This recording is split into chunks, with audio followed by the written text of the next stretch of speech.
Hey guys! Today I'm going to share a long requested video and it's how I wrap presents. I'm going to wrap this present with you guys and just show you my method. I don't do anything that crazy, fancy, or special.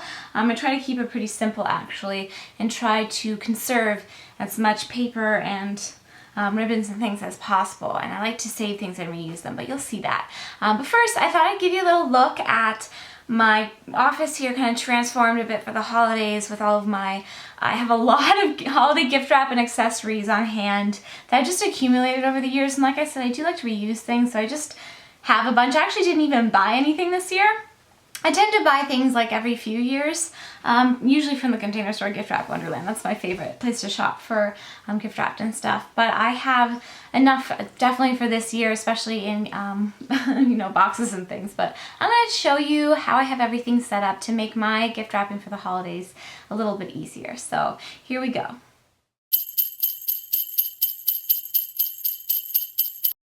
Okay guys, I thought I'd start by giving you a look at my own holiday gift wrap station, because I do transform my office here a little bit for the holidays. You've probably been noticing my backsplash in my videos with my holiday paper, but you don't get to see usually the other parts. Now I don't usually pull out the whole bunch of stuff that you see on that far desk over there until I start wrapping things about the week before Christmas. I keep them stored in a cabinet in my office. But I just thought I'd give you a little whiz around and show you. This is my project table. It's where I sit to film a lot of my videos, especially like the intros and things. I cleared it off. It usually has some more things on it, but I cleared it off because I like as clear of a space as possible when wrapping gifts. And then I have backup wrapping paper on both sides. So this is my little wrapping paper station, and I have different rolls here. Including the, you know, I also have the ones on the wall, of course, but then I also have another bunch on the other side, which I will get to in a moment. But really, I just like to keep the desk as clear as possible. If we move a little bit closer to my backsplash here, you probably noticed this part before in my videos. Those are all of our holiday cards since we've been married, so we have 9 now. 9. And up above I have some of my holiday wrapping paper, some of the real pretty rolls that I like to display, but I do use them too. But I have a lot of wrapping paper, so I find I only buy a new rolls about every other or every 2 years. But then on top, I've actually switched out all of the gift wrapping accessories I usually have up there for my holiday stuff. So I've got spools of curling ribbon and, you know, regular ribbon, all of my Martha Stewart holiday handbooks from over the years I've collected, some things that embellishments for packages, more ribbon, and then I always save extra bits of paper. I don't like to waste any paper at all, and you'll see a little bit of that when I'm wrapping my present for you guys, but I save those and I roll them up and I put them up there so I know to use them this year. Those are all from last year that were left over.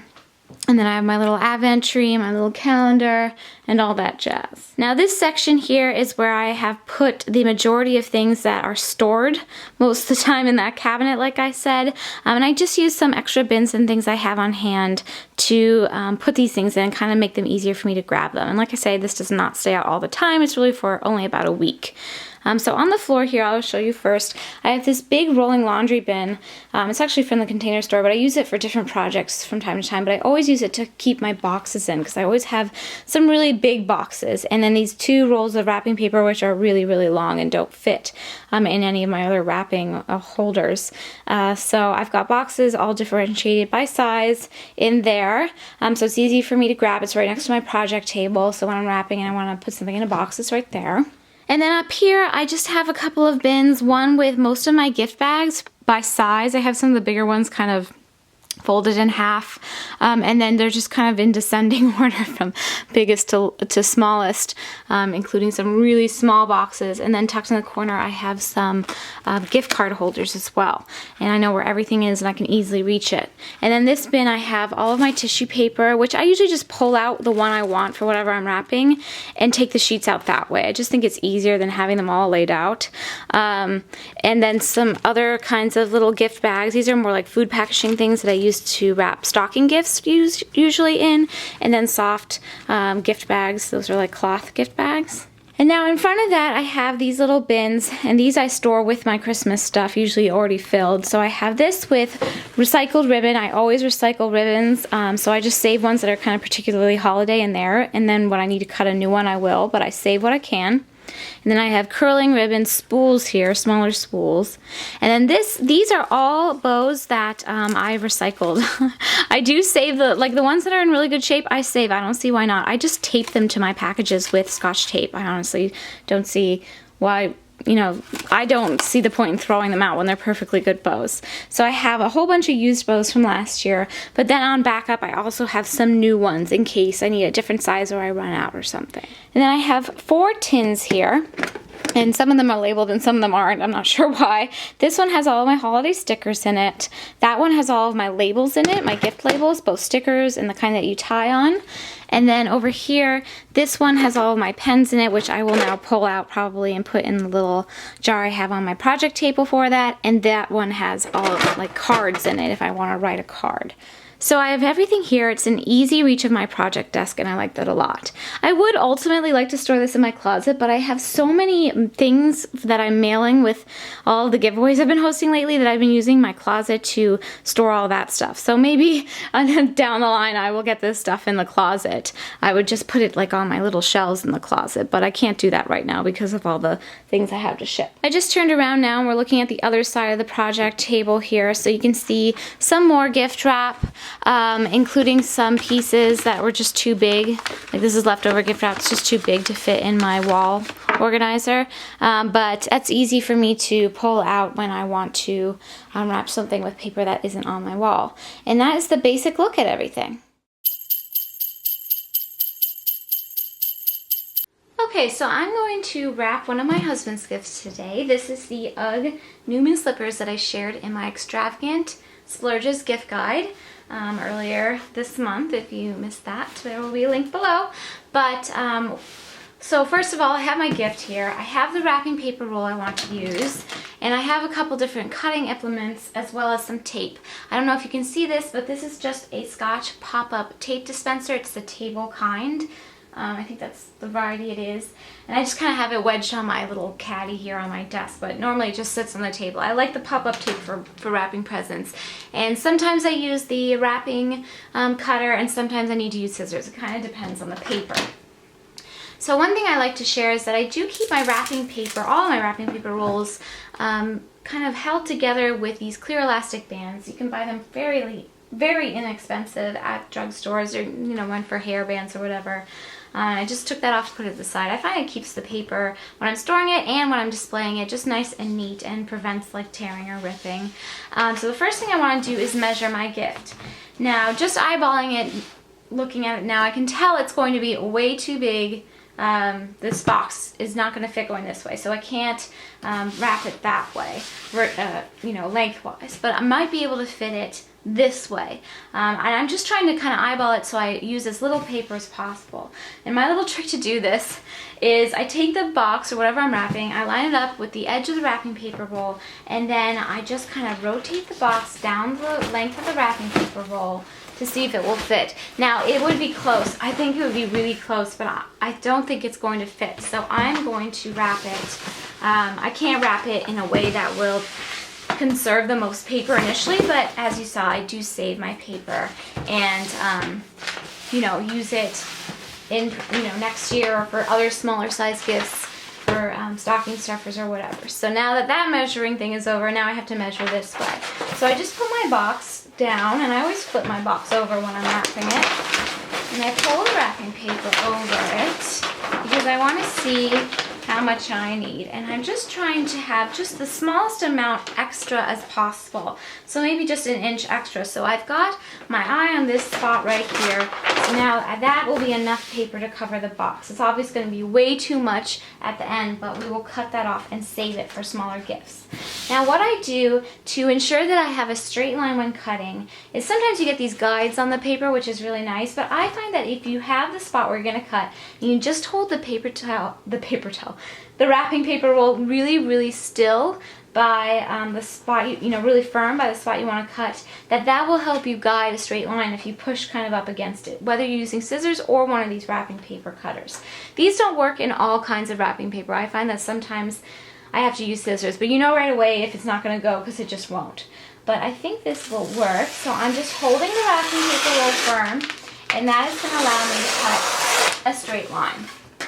Now I like to put, if I'm not going to be using this wrapping paper roll immediately, I like to put the band back on right after I'm done using it, because otherwise you can lose those because they're clear. They're kind of hard to see. Now again, I want to save paper. So how I measure the sides is I know that I only need the sides to go up about a little more than halfway, because that's all you really need for both sides. So I'm thinking that that's going to be plenty of paper. And then I can kind of eyeball it. It's about 3 inches. Now I'm going to just kind of eyeball where that is. Now I'm going to use the guides to cut because I don't have my wrapping paper to cut it, my wrapping paper roll to cut against. But I find that if you're just really steady with it, it tends to go in a straight line for the most part. And this part doesn't really matter because it's going to be the side of the present that nobody really, you know, sees. But so I have all of this wrapping paper left, and I will tuck this up with my other extra rolls and use it for smaller size gifts. I never waste paper if I can help it, because I love wrapping paper and it's beautiful, but it's expensive, so why not save it when you can? Alright, so now that we've got our piece of wrapping paper perfectly measured, I'm going to place the box just about in the center, and like I said, I like to have them upside down because then the top of the box will be the top of the wrapped gift. So I'm just going to make sure that indeed this is enough paper. Looks like I have just the right amount.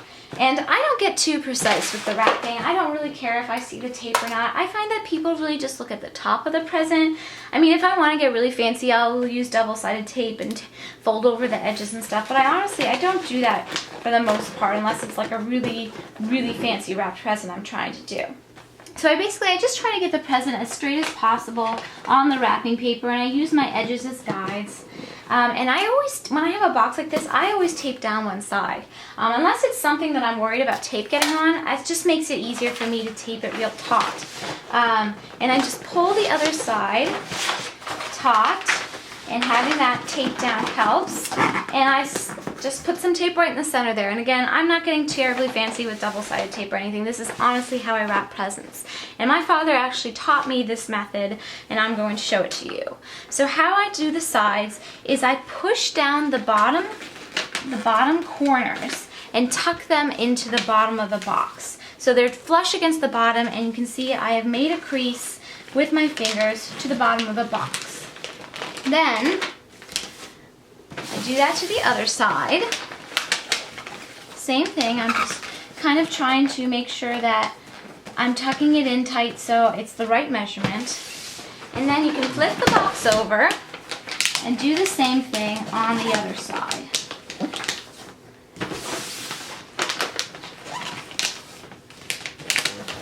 Now sometimes the boxes like this one, they're a little funny because they're kind of different sizes, but it's not a big deal. I flip it back over because I want to make sure that I'm doing this the way I want to do it. Now I'm going to hold the top, well this is actually the bottom flap, but the top flap to me right now down, and then pull the bottom one up and adjust any of my creases so they are taut, and then I take a piece of tape and I tape where I must. Now I try to use as little tape as possible because honestly, you know, I don't, especially when I'm wrapping things for little kids, I try to use as little tape as possible. I don't get too crazy with the sides unless things are kind of poking out. I'm just going to use the one piece. I think that's sufficient. You know, waste not, want not here. Now I'm going to do the same thing to this side. Now there's always a little bit of readjustment that happens with these kind of funny multi-sized boxes where there's a couple different layers. But you can see having the pop-up tape just really kind of helps make everything. And because I made nice creases, the box is really nicely wrapped without using a ton of tape. Now you could tape down these sides if you wanted to get kind of fussy about it. I think it's fine. And it's a really nice wrapped present. It looks nice, but you didn't, you know, waste paper and you didn't have to get terribly fancy about it. So So let's embellish this box. And I really love curling ribbon. I use curling ribbon a lot. So I'm gonna go pick out a couple of things to embellish with, and then I'll come back and show you what I do. All right, so I pulled a couple of my little bins over with my curling ribbon so I can kind of see. I can already tell that this color is gonna go pretty nice, so I think I'm gonna pull that out to be my main ribbon around. And then I'm gonna pick out of my used bow pile a nice bow for this. And I actually think like a little white bow would look really nice, or maybe just a, these are kind of the right color. I think maybe just this big red one. I want to do something like really festive, just really colorful. So I think that's good. So I'll move those out of the way. I also pulled out a little tag here. I really like sticker tags. I use them all the time, but for the sake of being a little bit fancy, I thought I'd use this, and I do kind of alternate. So first of all, I'm going to wrap the ribbon around the box, and the way I like to do this most of the time is a diagonal, because it's much easier for people to open it that way. So I'm just going to, I don't want to take too much ribbon out, but I'm going to kind of eyeball this. I'm going to just, before I cut it, kind of fold it around the box. And the way I do this is you take the ribbon kind of on a diagonal across one corner, pull it under, and then up the other corner, and then do the same thing on the other side. And then take my scissors, and now I'm going to cut so it's about even, as I want a few little pieces left dangling so I have kind of little tendrils. And all I do now is I want to make sure that the shiny side is up, and it looks like it is on both sides. And I just tie it taut, and I tie a double knot, and it's still really easy to open. You just pull it off. You don't have to have scissors or anything. I mean, the classic wrapped way is really nice. I like to do that with real ribbon, where it's just easy to untie because I don't knot that so, much. But when curling ribbon, I like doing this method. So we got this so far. So now what I want to do is I want to tie my little name tag on before I add my bow. So I'm going to write on this, to Dawn, Love, Jen. And I will reuse those even, especially with like me and Dawn, I reuse them. I like reusing things. You haven't already can tell by this video. But I'm just going to tie this on one more time with the curling ribbon, because then it's nice and in place. And again, I'm not worried about knots being frustrating for the person opening the gift, because you can just pull off the ribbon from the side. It comes off easy, but it doesn't come off in transit. Now I have a bow. This is a repurposed bow, or recycled bow I should say, and I just have a piece of tape, and on the bottom of these bows there's usually a little flap or something, and that's where I will attach my little piece of tape.